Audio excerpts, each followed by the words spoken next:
Welcome to Mojarto on Art. Today, artist Renuka Reddy talks to us about the age-old tradition of chintz making. Two very innovative artists talk to us about how textiles can be made differently and interestingly. And in our Mojarto segment, we head over to Space 118, an artist residency in Mumbai with a twist. All this and more on Mojarto on Art.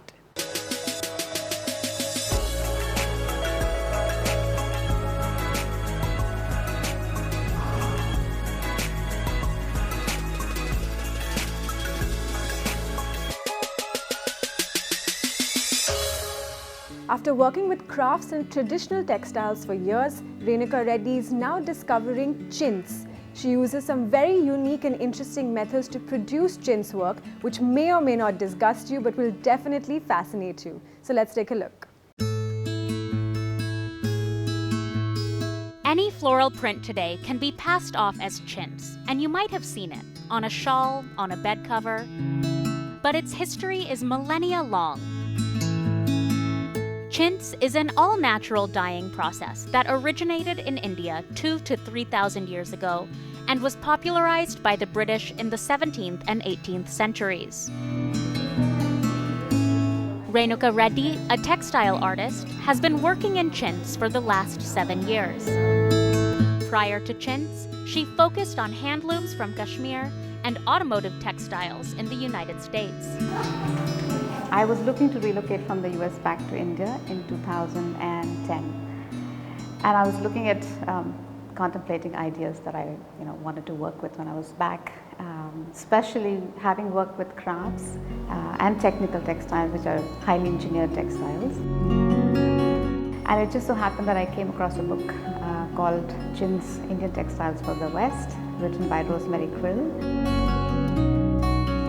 Completely coincidental that I came across this book, and the images in the book were just so inspirational. They just blew me away, and I said, that is what I want to make.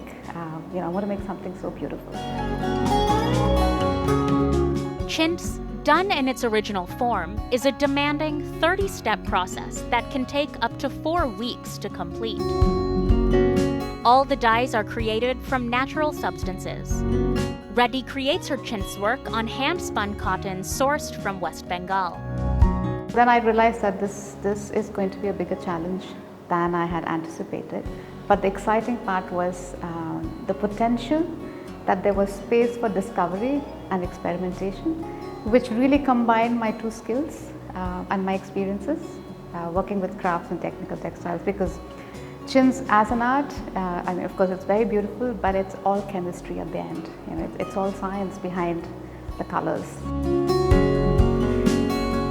One of the goals that I had when I started out this project is to stay as true to the historic process as I possibly can. 300 years since they've been made, and they're still bright as ever with no dulling at all.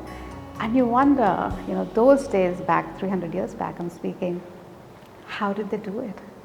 We still don't know till today.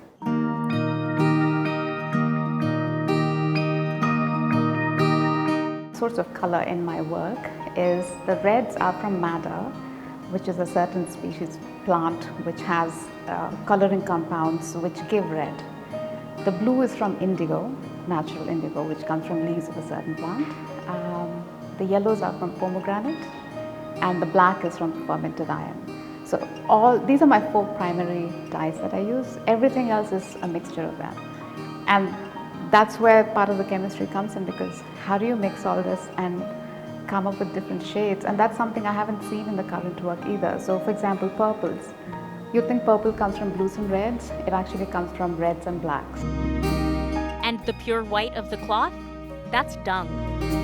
Sunlight, of course, helps break some bonds. So the unwanted color disappears, and you have absolutely pristine white background. Of course, it has taken trial and errors, because I've tried cow dung, sheep dung, and goat dung, which is accessible to me where I live. Cow dung was just it's a little too wet, and it's harder to collect. Goat dung is too hard. It's too hard for it takes a long time for it to soften up, because I have to make the dung into a paste.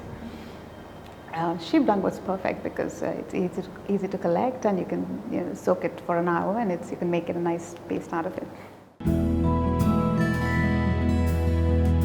Staying true to the historical process also ensures the work is sustainable and environmentally friendly. Whole thing about the dyes, the process, the fact that you are using natural dyes, but still whatever wastage, nothing is chemical. So, the harm that is to the planet, that we are saved from.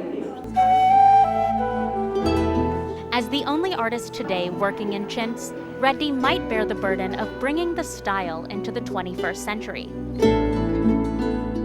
But for Reddy, the joy of chintz is personal and ever evolving, in encountering a new discovery in the age-old style. Where is it going to go? I really have no answer to that. My focus is on discovering the technique, and that's what drives me at this point. Where is it going to go? I'm going to go where it takes me, so I don't know. I love how we learn something new every single day. We now meet artist Gunjan Arora, who creates these magnificent threadwork art pieces. Let's take a look.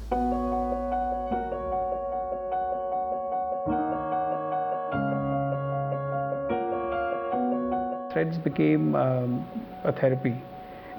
Threads became a point of thinking. I bet my teeth, I bet my soul, I tumbled down the rabbit hole. This is me in honest mode, no illusion, not a show. Hi, I'm Gunjan Arora, and I'm a textile artist, and I practice a very special technique of textile making with a very dear friend of mine, Rahul Jain.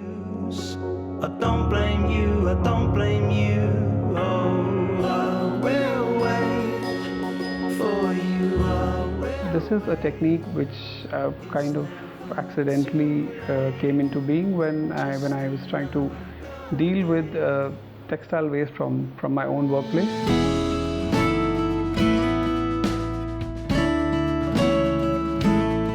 When we developed, we eventually kind of mastered this whole technique of this textile making.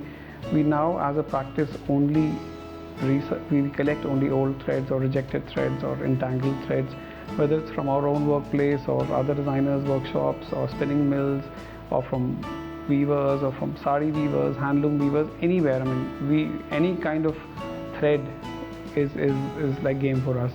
A lot of people we don't even know keep sending us random threads. We have our own emotions here, and we also deal with emotions that come from people. Every time we're working with threads, we know where it's come from. So, you try and imagine what must have happened to those threads and what was the journey of each thread, how many hands it has been through.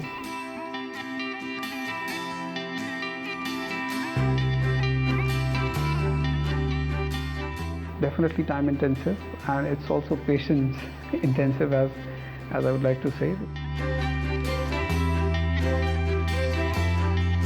My work would start with a thought first, and if it's a large enough work, we need to literally draw the work on either on the floor or on a big piece of paper, and then we start to throw threads.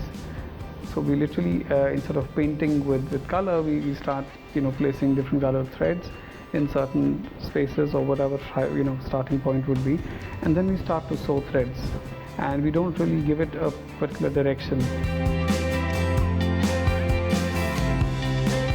Over the last 10-12 years, I must say that we've done abstract works, we've done pop-inspired faces, we've done horses, which doesn't come very naturally to us, but we've been commissioned to do a lot of horses of late. But what comes most naturally to us is our abstract works.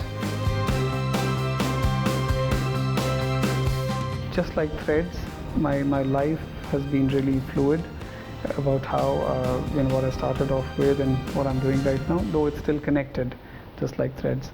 On Mojarto On Art, we believe that it's not enough for us to just show you some art. You've actually got to go out and go see some art for yourself.